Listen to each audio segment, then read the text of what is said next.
I have a story for you, Kory. All right, start. I didn't get a chance to talk to you about this, but yesterday I was interviewing a potential subcontractor for a project that we're pitching.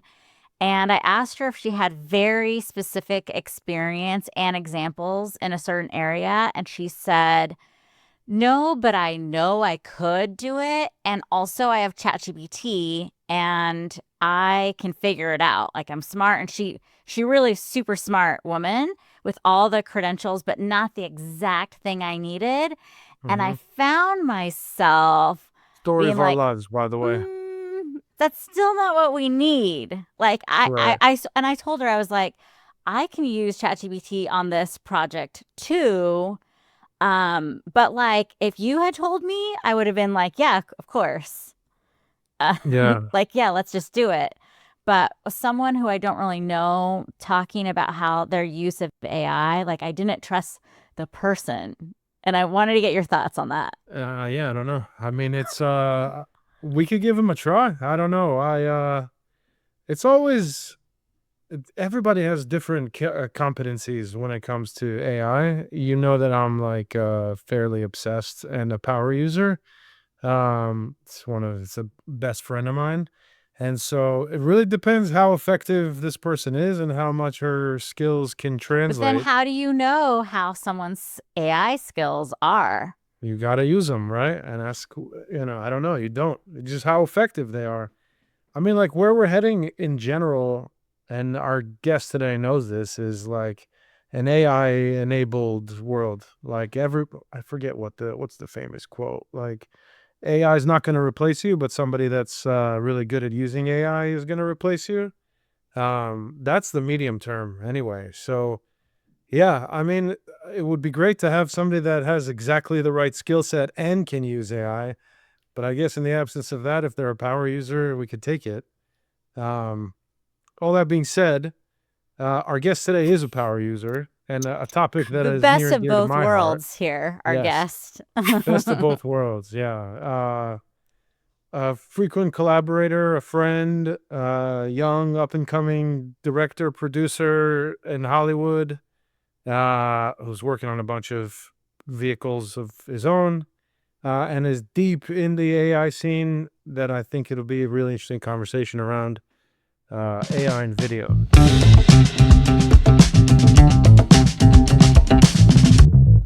Hi, my name is Noah Wagner, and I'm a director, creative director, and filmmaker specializing in live action and AI.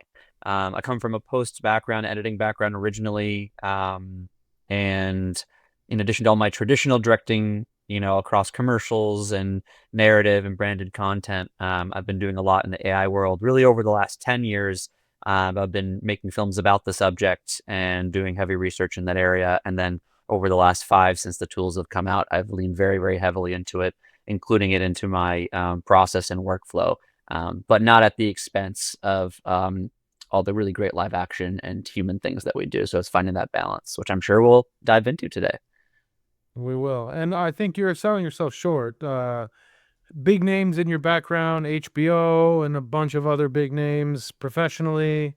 And a beta tester and pretty well connected with a bunch of the different AI platforms. Talk a little bit about that. Yeah. So yeah, I went to NYU for film originally. And then I worked at HBO for about a decade after that, kind of writing, producing, directing, editing, shooting, concepting, interviewing, for all of their ancillary content, all of their promotional content across every type of programming. So Game of Thrones, Westworld, Silicon Valley, Ballers, big boxing matches, documentaries, that kind of thing. Was really kind of served as my graduate school in so many ways because I was basically being paid to observe the best directors and the best showrunners out there, and then got to and pick their brains as well. And then got to kind of implement that on the nights and weekends with my own kind of freelance directing life.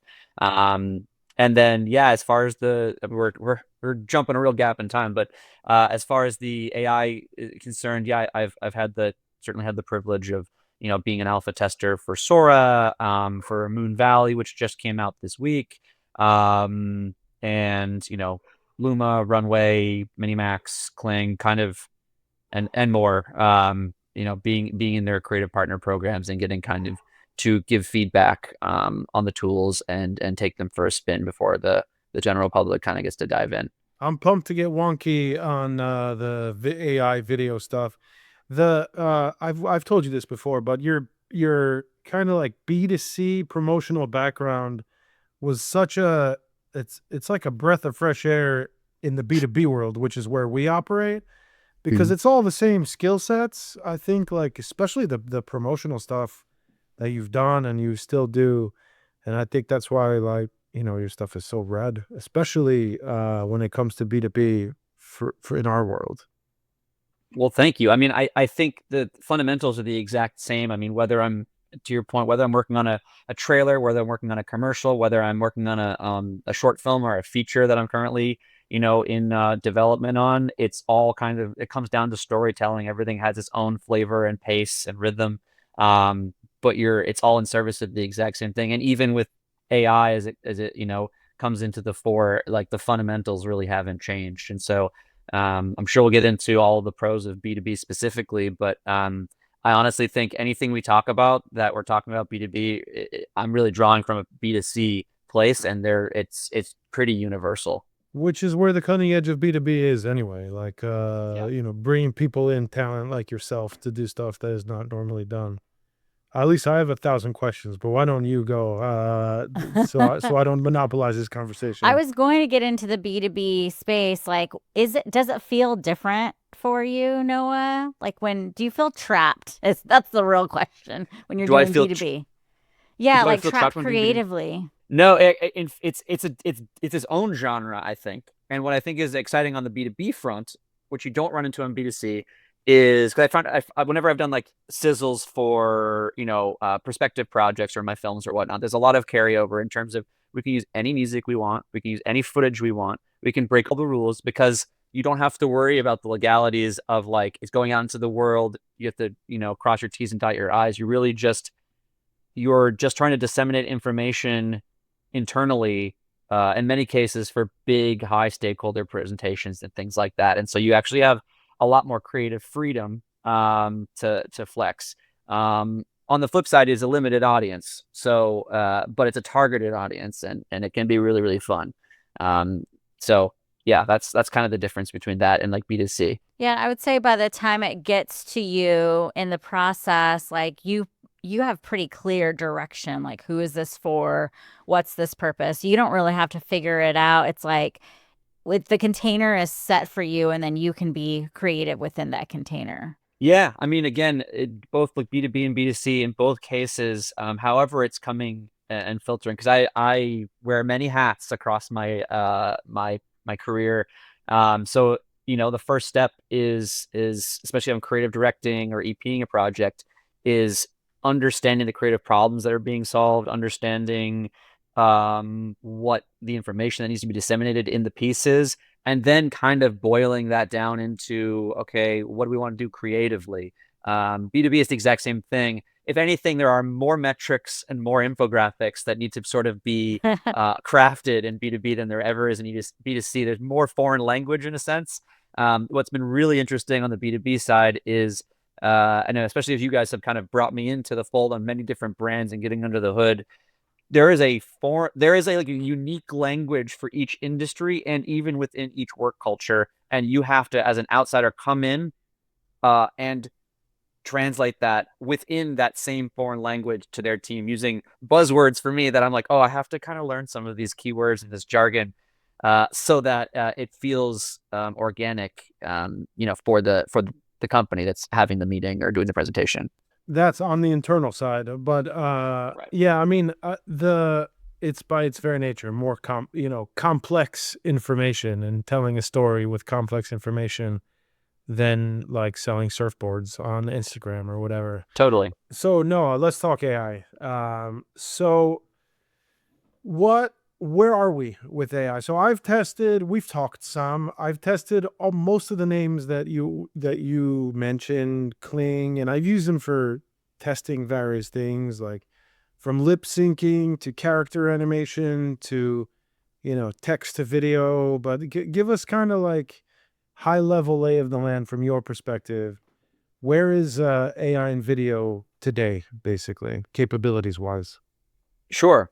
Yeah, I can only speak from my perspective, certainly. I think it's such an existential evolution to our industry, and I think everyone's trailblazing it currently, which is what's so exciting about it, In your honestly. circles, I don't think that's necessarily true. I do sometimes think that I'm Anywhere in a little bit of a bubble, you are. and so I maybe have a little bit of a blind spot to, increasingly less blind to like how the average person is viewing AI versus me. I'm already disillusioned with certain things that other people are like, really excited by. Like but I'm like very, that's why I keep on pushing and pushing and pushing, because I want to wow people and try new things and experiment. There's so much. I was having a conversation yesterday with someone. There's so much low-hanging fruit like that has regrown on this tree. Traditional, I guess traditional is a funny word for it. The most recent traditional, pre-AI, I feel like a lot of the low-hanging fruit had been plucked and is getting a little tired, and we're all kind of rinsing and repeating, and we're all trying to push the envelope, but boy, was it hard to stand out and be original. And now with this new technology, not only is the out-of-the-box stuff interesting, but it's you can just take all you've learned and remix it and do new workflows and new creative approaches to things that you've never could before, and that's really, really invigorating, really, really empowering. So as far as like where the industry is currently, obviously there's a lot of I guess, to use the tech, the Silicon Valley term, a lot of disruption going on, but I think that word has a bad connotation, because I think there's going to be a lot of opportunity. I think there is a lot of opportunity. I think there's going to be, no doubt about it, a lot of evolution. People obviously are rightfully concerned about job loss, and I think when we're talking about bigger brands that are, and corporations that are looking to, you know, let go a lot of people in favor of agents as a way to make even more profits. Obviously, we all want to make a buck, but I think I still believe in teamwork, human and computer integration. But on the flip side, it is so exciting from like a indie perspective, or from a creator empowerment perspective, that you can do so much. So there is a lot of evolution. But to your point, Kory, I think you got to integrate AI into what you're doing to have a level up, but you got to keep that head on your shoulder. You cannot farm out and outsource too much of the intellectual and creative thinking. Noah, we have creative teams, like brand teams that we work with, that are all for AI, but they have the challenge of selling that into like higher management and all of that, because of some of the things you said, like job replacement or people replacement, or in our case, like agency replacement. Um, and you said it was a real threat, and we've seen the news, like all the Microsoft layoffs. There's a lot of things in there. The companies that are doing these layoffs are very clear about what they're doing. So how would you help someone like a brand manager trying to sell, like, hey, we have this agency who's going to do 50 videos every month for us using AI? Like, how would you sell that in? That I have to answer something bigger before I can really target it on that, because I actually think there's a real disservice in the perception around. There's a perception problem and a PR problem around AI right now. Not necessarily. I mean, these are the obvious ones that we've already talked about, but as from the creative side and the creator side, there's a real devaluing when you see the things on Instagram or whatever about like, hey, I made this thing in a weekend in my underwear for $50. Hollywood is cooked. Yeah. It is a true devaluation. As someone who is deep in that world, David Lynch said, I think, just because everyone has a pencil doesn't mean they can draw. And you need to, I think I'm paraphrasing it, but I think you cannot undervalue the humans that are still using the tools in order to get to where they're getting to. You still have a team that you have to work with, and there's not like an easy button. I need to dispel the notion that you just click the easy button and like you get a $50 amazing video. No, it's still a team sport. I really think you're more maximizing your spend as opposed to like cutting it by like, 90%. So I wouldn't even walk in the door saying, hey, I can mass produce these videos for a small little fraction and they're all going to be incredible, because again, it just devalues what we're doing and it isn't realistic. Good, fast, cheap, pick two is still an axiom that I subscribe to, even with AI. Yeah. So on that front, so going back to like where is it, right? Like the last time I really got deep on the video side, I'm pretty involved on the non-video side, images, text, and so forth. But on the video side, I probably did a deep dive like 3-4 months ago. Kling, Sora, like maybe 2 or 3 others that I experimented with, and my take was it's still janky. Like it's not just that there's no easy button, there's only hard buttons, right? Like your ability to go text to video, you don't know what you're going to get. The control over the product is questionable. Your ability to, at the time, replicate your results. I created a character and I know that there's ways to hack it and ways to do it. But like you created character to have the character in 50 different environments and 50 different, I know there's ways to do it, but it's still, I don't think, an easy button, but I'm curious to get your thoughts. And then also even like the video to video stuff, everything seemed a little early. Like it was for kind of pro users that, to your point, can integrate it into workflows and really hack it and have teams of like animators and editors and producers and writers and directors that are really just kind of like using it to like you said, to maximize, optimize, right? Like how much closer have we gotten, or how close are we to the easy button? You know what I mean? Like where are we? That's what I'm saying when I say editing wise, post-production, animation, generating stuff from tech. Like where are we today? Because to me it was janky 4 months ago. Yeah. I mean, I'm not, we're not hurtling towards an easy button at a period. So I want to reframe that. But as far as to your point about like the jankiness and whatnot, it's improving every day. And even not just the quality of the output, but the dexterity of the tools that use those video models. And what's great is there's a real kind of very inclusive arms race between all the different tools to the benefit of all of us users, where someone comes out with this revolutionary way to interact with the tool and get more precision and control, and then all the other tools kind of match it. But to your point, what I'm able to do is, because I'm able to pull on my traditional knowledge, both in terms of like the fundamentals and ideals of storytelling, but also on a very minute technical level, editing, compositing, just thinking about visual effects and how to think about all that stuff together. I've already had to do that, and a lot of filmmakers of my generation have been needing to do that over the last 15 years. And now we have this new tool that can kind of level up the playing field even more. What so in the B2B context, you do a lot of like product software demos, you do a lot of like B-roll type stuff, you see a lot of text, animated text on screen. Like even text on screen that animates, and do you have a lot of control today with the tools that you have? Yeah, so I mean, the real hurdle that we're working on, by we I mean just The industry. collectively, the industry is it needs at least on the AI side, is that level of continuity and cohesion from shot to shot to shot. Because I'm sure, as everyone has been seeing to date, most of it is at the end of the day montagey. Mm-hmm. You can do a really polished thing because that is a style Mm-hmm. of storytelling, and so at the highest level, you can do some really fascinating stuff. Music video is a really great place for it too. So I know, like Kory, and you and I have talked about because I know how precise and particular you are with your motion Me? graphics and No. which is to the great benefit of everything that Stories does.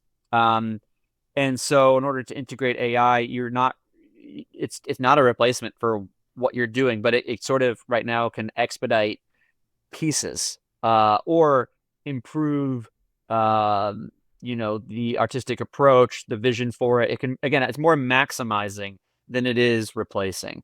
Do I think we're on a trajectory where like it keeps getting closer and closer and closer to what we're able to do personally?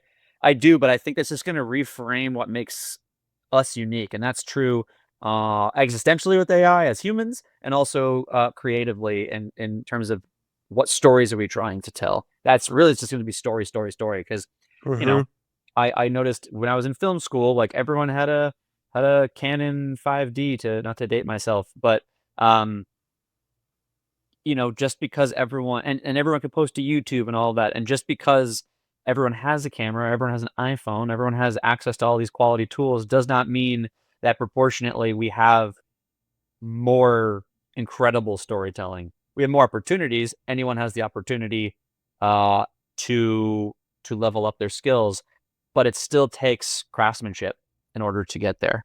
Yeah, my goat with AI and video, I said this to you, I think, before, Noah, is that today there's, especially like for B2B, the kind of stuff we do, the only use cases for video AI that I see today are the just like churning out crap like that is very little control and is just scale of honestly just like pollution uh versus like relatively high touch, like very much human in the loop and managing and owning. And it's the middle path that is that easy button, which I don't think exists. I don't even know that it exists, like even in, let's say, editing. Like, how sophisticated are the editing tools like today with video? Like They for can an help with editor. some really, they can help with organization. They can help with some really rudimentary first cuts on like talking heads. Mm-hmm. But I wouldn't sit like, I think I'm very open-minded to what AI can do in every capacity as time goes along. So, but at least at present, I think editing is such a crucial piece of the storytelling that connects. Because at the end of the day, too, like you got to think about what is all this content for that we're making, regardless of the medium. It's for human to connect with another human. And I am coming from a place of like narrative storytelling, and that applies to commercial, and that even applies to B2B. Because at the end of the day, I'm a person Does that works at a corporation that's trying to disseminate information to my team. And so, and they are all humans too. It's important to despite all the jargon, to still treat each other like people. And so, and to communicate as people too. And so you need to kind of reach out and touch them with whatever information or emotion or whatever you're trying to do. Um, and so, which is why you need a person on either end, uh, kind of shepherding and navigating and directing all that to do. Once you start hitting automate, we either become sheep or we're smarter than that, which is why I just think it's kind of like a zero-sum game with that stuff. Yeah, I think the problem is like by the time, again, and the two paths, the middle is the easy button. But by the time that happens, when there is an easy button and it gets really democratized, maybe not for like the average person, that's far off, I think. Like for the average person to be able to produce a sick documentary with the press of a button.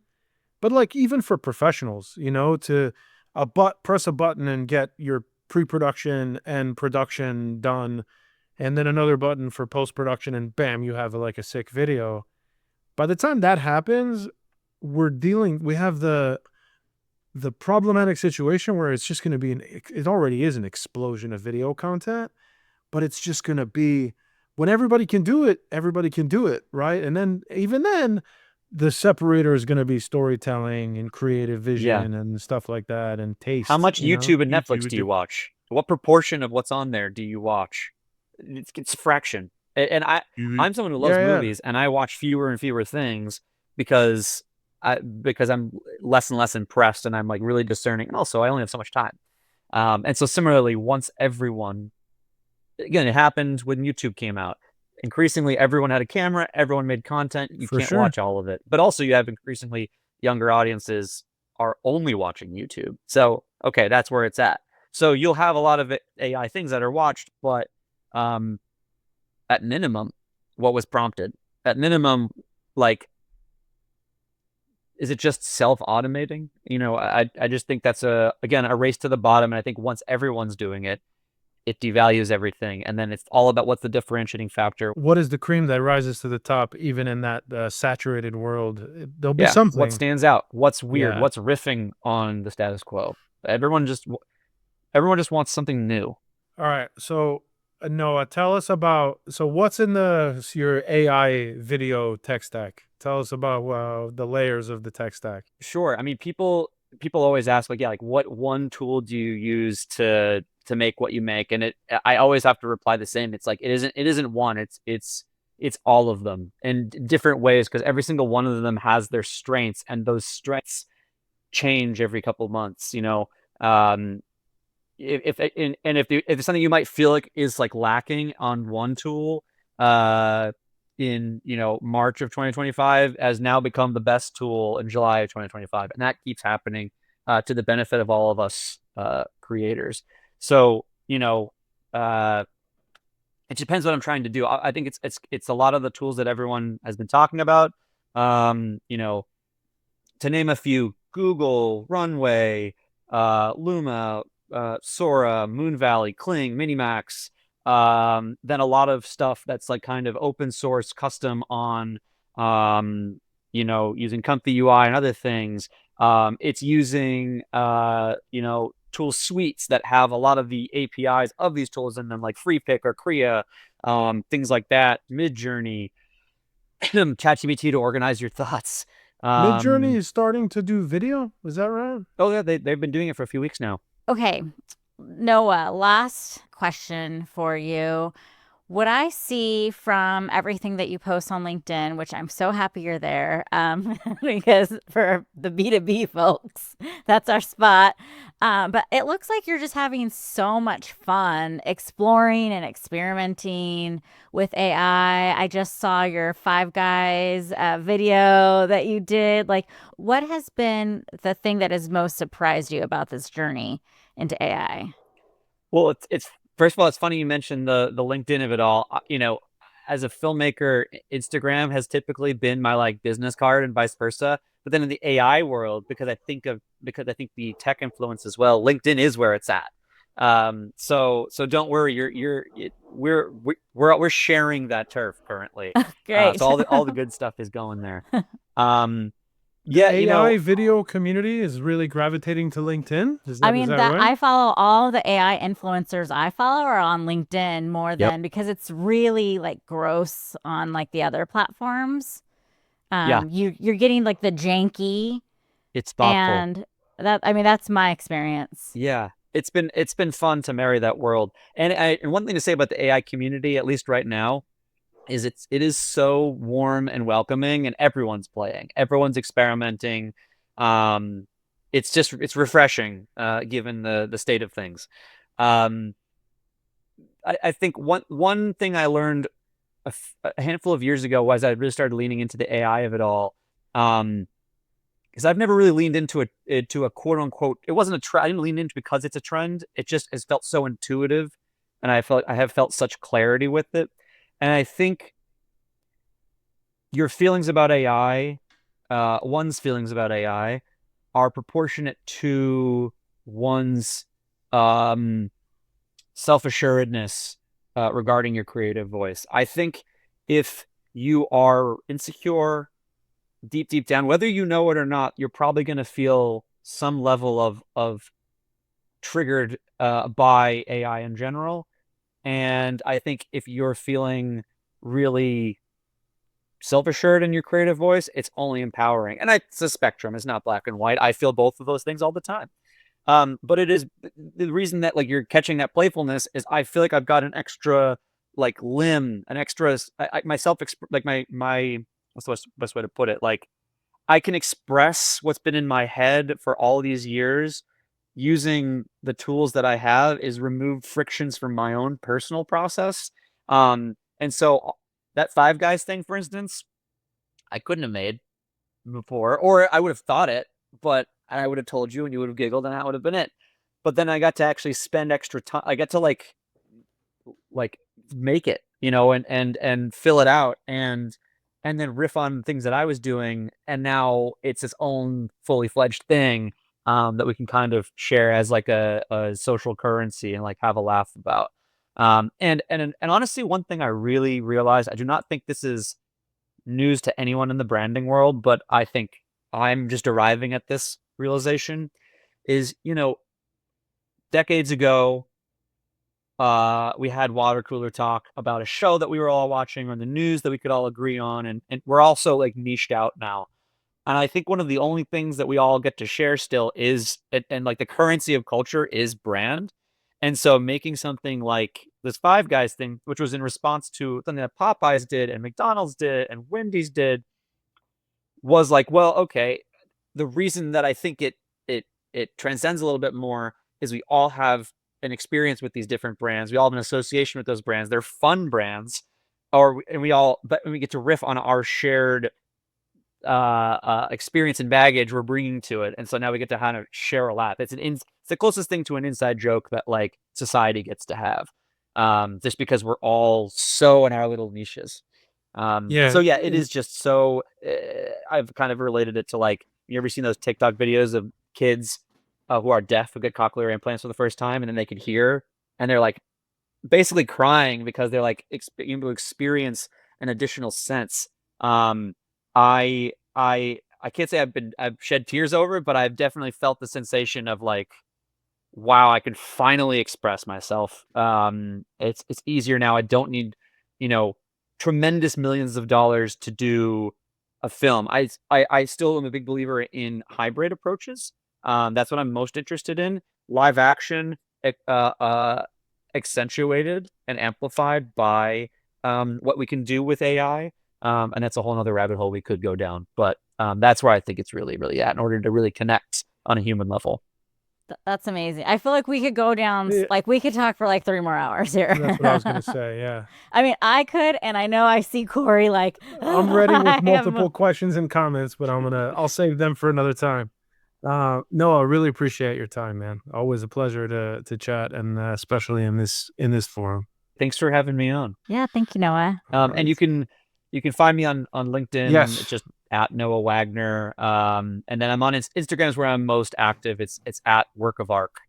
Because I had the bright idea in high school that just like Spike Lee has the Spike Lee joint, I'm like, yeah, Noah should have a Work of Arc.